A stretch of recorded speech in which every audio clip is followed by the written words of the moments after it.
기도하겠습니다. 하나님 감사합니다. 코로나 바이러스 때문에 함께 모여 예배드리지 못하지만 이렇게 말씀을 나눌 수 있는 기회를 주시니 감사합니다. 이 시간 우리의 눈과 귀와 우리의 영을 열어주셔서 주의 말씀을 듣고 깨닫도록 해주시고 듣기만 하고 행동하지 않는 죄를 범하지 않도록 도와주세요. 꼭 주의 말씀대로 순종하는 우리들이 되도록 말씀이 선포되는 순간순간 하나님 역사해 주시기를 간절히 소원합니다. 이 시간 함께 해주세요. 예수님의 이름으로 기도합니다. 아멘. 자, 여러분 반갑습니다. 양석현 목사님이에요. 오랫동안 여러분 보지 못해서 이렇게 영상으로 말씀을 나누게 되었습니다.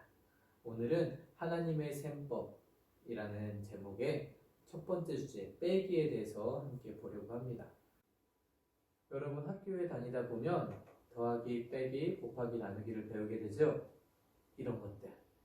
여러분은 수학을 좋아하고 잘 하나요? 자, 그런데 이런 더하기, 빼기, 곱하기, 나누기는 우리가 수학을 계산하고 숫자를 계산할 때뿐만 아니라 우리 삶에도 아주 필요한 것들이 있습니다. 가령 예를 들면 만약에 음식에 머리카락이 들어갔다 했을 때 이걸 빼야 할까요? 그냥 놔둬야 될까요? 빼야겠죠. 그럼 정수기통에 파리가 들어갔다. 어떻게 해야 할까요? 당장에 빼야겠죠. 목사님이 어제 치과를 다녀왔어요. 목사님 이가 안쪽이 이렇게 썩어 있었어요. 만약에 이 이를 어떻게 해야 될까요? 그냥 둬야 될까요? 아니에요. 저 충치를 빼내야 해요. 여기에 있는 어린이처럼 가운데 이렇게 흔들흔들하는 이빨이 있으면 어떻게 해야 될까요? 안에서 이빨이 나오고 있는데 그 이를 그냥 두고 빼지 않으면 밑에 나오고 있는 이도 삐뚤삐뚤하게 나와요. 흔들거리는 이는 빼야 합니다. 이렇게 우리의 일상생활을 살다 보면 우리 삶에 있어서도 빼야 하는 것들이 존재하죠. 그렇다면 여기 있는 이 친구에게 있어서 빼야 할 것은 무엇일까요? 아주 잘생긴 친구예요. 머리 스타일도 멋지고. 이 친구에게 빼야 할 것이 무엇인지 오늘 말씀을 통해 한번 알아보려고 합니다. 시편 66편 18절 말씀입니다. 시편 66편 18절 말씀. 목사님 읽겠습니다. 내가 나의 마음에 죄악을 품었더라면 주께서 듣지 아니하시리라. 아멘. 이 어린이에게서 빼야 하는 것이 무엇이라고요? 맞아요. 죄를 빼야 합니다. 오늘 말씀에 보면 주께서 내가 내 마음에 죄악이 있다면 하나님께서 듣지 않으신다라고 말씀하고 있어요. 하나님과 우리 사이의 관계를 막고 하나님께 가까이 가도록 하지 못하게 하는 이 죄를 우리 삶에서 빼내야 한다고 말씀하고 있죠. 그렇다면 우리 마음속에 있는 이 더러운 죄를 다 빼면 좋겠는데 어떻게 하면 이 죄를 뺄 수 있을까요? 오늘 말씀을 계속해서 보도록 할게요. 예수님을 미워하던 대제사장들과 유대인 종교 지도자들은 예수님을 결국 재판에 넘기게 되었어요. 그들은 예수님을 잡아 끌고 갔고요. 재판을 하던 빌라도 총독에게 판결을 내리도록 말했어요. 그런데 이 빌라도 총독은 뭐라고 말했냐면 나는 그에게서 아무 죄도 찾지 못했다라고 말했어요. 빌라도 총독이 사건을 보고 사람들의 증언을 들어보아도 서로 다 말도 맞지 않고 이 사람들이 거짓말을 하는구나 라는 것을 알게 되었던 거예요. 그렇다면 죄가 없다라면 어떻게 하는 게 맞나요? 맞아요. 내보내주는 것이 맞죠. 그런데 사람들이 뭐라고 했냐면 십자가에 못 박게 하소서, 십자가에 못 박게 하소서, 십자가에 죽이십시오 라고 소리를 지르기 시작했어요. 예수님은 죄가 하나도 없으심에도 불구하고 사람들은 예수님을 십자가에 못 박도록 소리를 질렀어요. 결국 예수님은 풀려나지 못하고 로마 병사들에게 끌려가게 되었어요. 그런데 여러분, 이 십자가 형벌은 그냥 죄를 지은 사람에게 내리는 형벌이 아니에요. 아주 끔찍한 죄, 너무너무 끔찍한 죄, 그런 사람에게 내리는 가장 최악의 형벌이 바로 십자가 형벌이었어요. 그럼에도 불구하고 예수님은 죄가 하나도 없으심에도 불구하고 이 사람들은 십자가 형벌을 내려달라고 얘기를 했던 거예요. 예수님은 왜 십자가에 달려 죽으셨을까? 예수님이 힘이 없으셔서? 능력이 없으셔서? 예수님을 따르는 사람이 없으셔서? 아니에요. 예수님은 이 세상을 만드신 하나님이시고 하나님의 아들이시기 때문에 천사들을 통해서라도 이들을 다 무찌르실 수 있어요. 이 세상을 완전 뒤집으실 수도 있어요. 그럼에도 불구하고 예수님은 그냥 십자가의 형벌을 받으셨던 거예요. 사람들은 예수님의 옷을 벗기기도 하고 채찍질을 때리기도 하고 또 침을 뱉기도 하고 주먹으로 치기도 하고 놀려대기도 했어요. 그리고 예수님은 결국 골고다 언덕을 올라 십자가를 향해 걸어가셨어요. 고린도후서 5장 21절에 보면 하나님이 죄를 알지도 못하신 이를 우리를 대신하여 죄로 삼으신 것은 우리로 하여금 그 안에서 하나님의 의가 되게 하려 하심이라 라고 말씀하고 있어요. 이 말은 예수님은 죄가 없으심에도 불구하고 예수님에게 우리의 모든 죄를 다 드림으로 말미암아 우리를 하나님의 의, 깨끗하게 하시기 위했다라고 말씀하고 있는 거예요. 예수님은 다른 두 명의 강도와 함께 십자가에 못 박히셨어요. 그런데 사람들은 예수님을 비난했어요. 대제사장은 이렇게 말했어요. 그가 다른 사람은 구원할 수 있으되 스스로는 구원할 수 없느냐? 당장 내려와 봐라. 우리가 너를 믿겠다. 라고 소리쳤어요. 하지만 예수님은 그 고통 중에서도 뭐라고 말씀하셨는지 아나요? 아버지 저들을 용서해 주십시오. 자기들이 무엇을 하는지 저들은 알지 못합니다. 라고 예수님께서 저들을 위해서 용서하시고 기도해 주셨어요.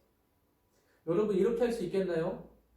여러분이 아무 잘못도 없는데 여러분을 미워하고 여러분을 왕따시키고 여러분의 물건을 빼앗는 친구에게 괜찮아 라고 용서할 수 있겠나요?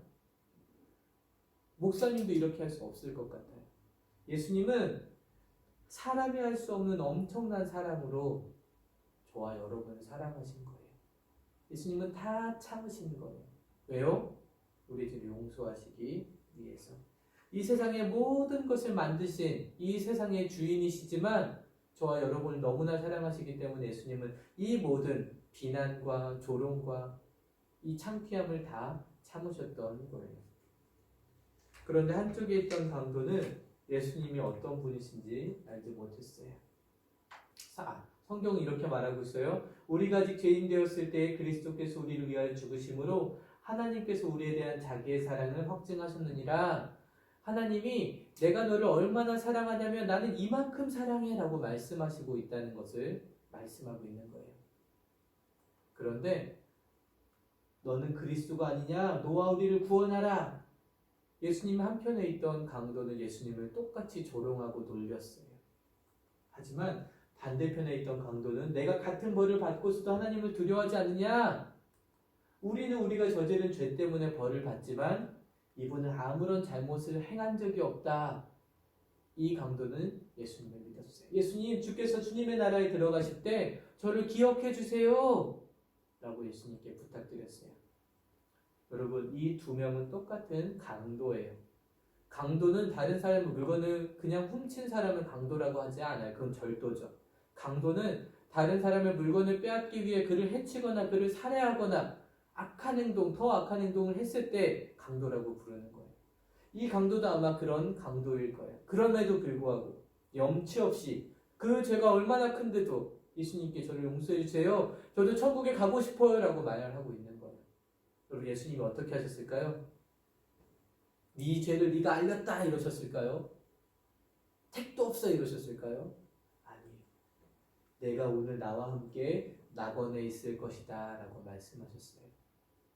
이 말씀은 이의 모든 죄를 예수님께서 다 빼주신 것을 말해요. 그 네 죄까지도 내가 다 짊어지겠다라고 말씀하시는 거예요. 이 강도는 예수님께 자기의 죄를 다 넘겨드렸어요. 이 강도가 어떻게 자기의 죄를 빼게 되었다고요? 맞아요. 예수님을 믿은 것. 예수님이 어떤 분이시니 그분을 믿는 것. 그것이에요. 자, 여러분, 우리의 죄, 목사님이 지은 죄, 여러분이 짓고 있는 그 모든 죄를 빼낼 수 있는 딱 한 가지 방법은 바로 누구? 예수님을 믿는 것. 예수님께 말씀드리는 거예요. 아직도 예수님이 누군지 모르고 예수님 믿지 못하고 있는 친구 혹시 있나요? 그렇다면 이 예수님이 나의 모든 죄를 다 용서해 주셨다. 대신 갚아주셨다라는 사실을 믿으세요. 믿기만 하면 돼요. 그리고 다시 살아나신 그 예수님을 찬양하는 거예요. 자, 예수님을 믿고 이렇게 용서를 받은 후에 우리의 모든 죄들이 예수님을 믿어요. 예수님 내 마음에 오세요. 다 용서받았어요. 그러면 이제 우리가 맨날 착한 일만 하고 선한 행동만 하고 부모님 말씀에도 순종만 하고 살아갈까요? 여러분 그렇게 하고 있나요? 아니에요. 그렇지 못할 때가 더 많아요, 사실은. 교회 왔지만 싸울 때도 있어요. 집에 가는 길에 싸운 적도 얼마나 많은지 몰라요. 우리 마음 가운데 또 다시 무엇을 짓게 돼요? 죄를 짓게 되는 거예요. 우리 마음이 이미 예수님 때문에 깨끗해졌지만 우리가 다시 죄를 지을 수 있다라는 거예요. 그럼 그럴 때 어떻게 해야 하나요? 하나님이 놀라운 약속을 해주셨어요. 요한 1서 1장 9절 말씀에 만일 우리가 우리 죄를 자백하면 저는 미쁘시고 의로우사 우리를 모든 불의에서 깨끗하게 하실 것이요 라고 약속해 주셨어요. 어떻게 해주신다고요? 깨끗하게 해주신다고요. 우리의 모든 죄들, 우리가 주님 잘못했어요 용서해 주세요 라고 말씀드리는 그 모든 죄들을 용서해 주겠다라고 약속하신 거예요. 자, 친구에게 거짓말을 했어요. 어떻게 용서를 구할 수 있을까? 하나님, 제가 친구에게 거짓말을 했습니다. 용서해 주세요. 제가 이 죄를 또 짓지 않도록 저를 다스려 주세요. 부모님에게 순종하지 않았어요. 불순종했어요. 하나님, 제가 또 부모님에게 순종하지 않고 짜증을 냈습니다. 저를 용서해 주세요. 제가 부모님께 순종할 수 있도록 제 마음을 다스려 주세요. 우리가 끊임없이 죄를 짓지만 끊임없이 주님 앞에 용서를 구하고 회개를 하고 주님 도움을 구해야 하는 거예요. 이 자리에 예수님이 이미 믿고 있는 하나님의 자녀들 있죠. 이미 마음이 깨끗해졌어요. 예수님이 내 마음 가운데 오셨기 때문에. 하지만 우리가 죄를 지을 수 있어요. 그럴 때마다 하나님께 솔직하게 말씀드리는 거예요. 저의 죄를 용서해 주세요. 이 죄를 다스릴 수 있는 힘을 주세요. 제 마음의 주인이 되어주세요 라고 말씀드릴 수 있는 거예요. 여러분을 너무나 사랑하시는 그 하나님은 우리의 죄를 용서하기를 기뻐하시는 하나님이세요. 우리가 말씀드릴 때 하나님 우리의 마음 가운데 모든 죄를 용서해 주실 줄 믿습니다. 예수님이 십자가에 죽으셨을 때는 대낮이었지만 3시간 동안 깜깜해졌어요. 예수님은 목사님과 여러분, 이 세상에 있는 모든 사람들의 죄를 다 용서해 주시기 위해 십자가에 못 박혀 피 흘려 죽으셨어요. 그리고 예수님 마지막으로 이렇게 말씀하세요. 다 이루었다. 이 다 이루었다라는 헬라어, 이 나라 말의 뜻 가운데는 값을 치루었다, 모든 값을 다 내었다라는 뜻을 가지고 있어요. 무슨 값을 치렀다는 건가요? 우리의 죄의 값, 내가 잘못한 것, 내가 하나님께 잘못한 그 모든 죄의 값을 예수님이 다 치르셨다라는 것을 말하고 있어요. 우리가 죄를 고백할 때 용서해 주시고 우리를 깨끗하게 해주시는 주님이세요. 예수님은 여러분의 죄를 용서하기를 원하세요. 그렇기 때문에 우리가 말씀드리기를 기뻐하시는 거예요. 그 강도처럼 우리가 아무리 큰 잘못을 짓고 아무리 용서받을 수 없는 죄악을 저질렀다 하더라도 예수님이 용서해 주신다라고 약속하셨어요. 그리고 예수님께서 마지막으로 하나님 어찌하여 나를 버리시나이까 말씀하시고 운명하셨어요. 자, 우리에게 5개의 죄가 있어요. 어떻게 이 5개의 죄를 빼버릴 수 있을까요? 어떤 사람들은 열심히 노력하면, 열심히 착한 일을 많이 하면 죄가 없어질 거야 라고 말해요. 또 어떤 사람들은 신천지처럼 더 많은 사람들을 전도하면 없어질 거야 라고 말해요. 하지만 어떤 인간의 노력도 다 0이에요. 5에서 0을 빼면 몇인가요? 그대로 5가 남아있죠. 죄는 없어지지 않아요. 그렇다면 어떻게 이 죄의 문제를 해결할 수 있을까? 하나님이 주신 딱 한 가지 셈법이 있죠. 5에서 무엇을 빼야 하나요? 바로 예수님의 보혈. 예수님께서 우리의 모든 죄를 위해서 해주신 이 일들만이 마이너스를 만들 수 있고 우리에게서 죄를 빼버릴 수 있고 우리가 0이 될 수 있는 거예요. 그리고 예수님 말씀하셨죠. 다 이뤘다. 모든 값을 다 치렀다 말씀하셨어요. 우리가 짓는 모든 죄악들은 예수님의 보혈로만 0이 될 수 있는 거예요. 왜냐하면 하나님 말씀 히브리서 9장 22절에 피 흘림이 없은즉 사함이 없느니라 라고 말씀하셨어요. 예수님의 보혈만이 모든 죄를 용서할 수 있다라는 것을 말씀하신 거예요. 자, 예수님은 다 이뤘다 말씀하셨죠. 우리의 죄값을 다 치러주신 예수님이에요. 그리고 예수님은 운명하셨어요. 다 이뤘다 말씀하신 후에 그 영이 떠나셨어요. 그리고 사람들이 한 번도 장사 지낸 적 없는 돌무덤에 갇히셨어요. 그리고 어떻게 되는 줄 아나요? 끝났을까요? 아니에요. 예수님 말씀하신 대로 3일 만에 다시 어떻게 되셨어요? 살아나셨어요. 예수님이 말씀하신 대로 3일 만에 다시 부활하신 거예요. 자, 그렇게 예수님은 부활하셨습니다. 이번 주는 예수님이 십자가에 못 박히시기 위해 예루살렘 성으로 들어가셨던, 그래서 사람들이 종려나무 가지를 흔들었던 주일이기 때문에, 그것을 기념하는 주일이기 때문에 종려주일이라고 부릅니다. 그리고 이번 주 이제 한 주간을 고난주간으로, 예수님이 십자가의 고통을 당하신 그 고난을 생각하는 주일로 우리가 고난주간을 보내게 되고요. 그리고 돌아오는 주일, 우리는 무슨 주일을 맞게 되나요? 예수님이 다시 부활하셨다! 예수님이 다시 살아나셨다! 맞아요. 기쁨의 부활주일을 보내게 됩니다. 기쁜가요? 우선 너무 기뻐요. 예수님이 나의 죄 때문에 죽으실 뿐만 아니라 다시 살아나셨다는 사실. 예수님이 살아나신 이 사건은 하나님이 우리의 값을 다 치루어 주신 것을 인정하셨다라는 것을 의미하기 때문에 더 기쁘고 감사한 날이에요. 예수님은 죽으실 뿐만 아니라 부활하셨습니다. 이것을 믿는 것이 우리의 믿음이에요. 자, 여러분, 코로나 바이러스 때문에 짜증나죠? 집에 있다 보면 형이랑 누나랑 언니랑 오빠랑 동생이랑 자꾸 싸우게 돼요. 엄마한테도 혼나게 돼요. 목사님도 아이들에게 항상 하는 말, 뛰지마! 뛰지마! 맨날 얘기해요. 그런데 이 녀석들이 맨날 뛰어요. 밑에 집에서 올라오지 않을까. 아파트 사는데 너무너무 불안해요. 자꾸 화도 내겠죠. 자꾸 같이 있다 보면 짜증도 나요. 나가지 못하니까 스트레스도 막 받고. 그렇다고 내가 막 스트레스 받으니까 막 화내면 될까요? 아니에요.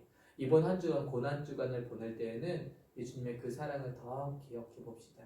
예수님이 나를 얼마나 사랑하셨는가 더 생각하는 한 주. 그래서 그 한 주 동안 예수님이 나를 얼마나 사랑하셨는지, 그리고 내가 이제 예수님의 사랑을 받은 사람으로 어떻게 살아야 될지를 생각해보고 또 그렇게 실천하는 저와 여러분의 삶이 되기를 주님의 이름으로 축복합니다. 아마 부활주일도 이렇게 영상을 통해 볼 수 있겠죠? 그 주간 동안 건강하게 잘 지내세요. 기도하겠습니다. 하나님, 감사합니다. 예수님을 통해서 우리의 모든 죄를 우리에게서 빼주시고 우리를 깨끗하게 하여 주시니 감사합니다.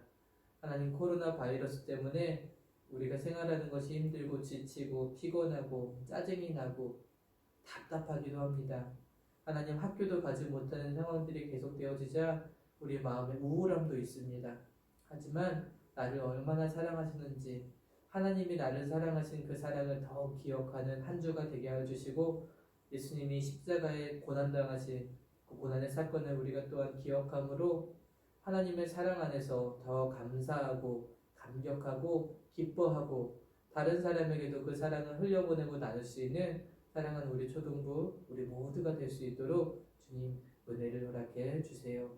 그리고 다음 주에 부활하신 예수님, 나의 죄를 용서해 주신 그 예수님을 기뻐하며 찬양하며 또한 주일을 보낼 수 있도록 주님 우리와 함께 해주세요. 코로나 바이러스로 인해 고통받고 있는 모든 환자들 하나님 빨리 치료될 수 있는 은혜를 허락해 주시고, 또한 병원에서 또한 의료진들과 봉사하며 섬기는 모든 이들 가운데도 하나님 안전하게 지켜주시고 도와주셔서 하나님의 은혜가 더 가득 찬 이 온 땅, 이 대한민국이 될 수 있도록 주님 도와주세요.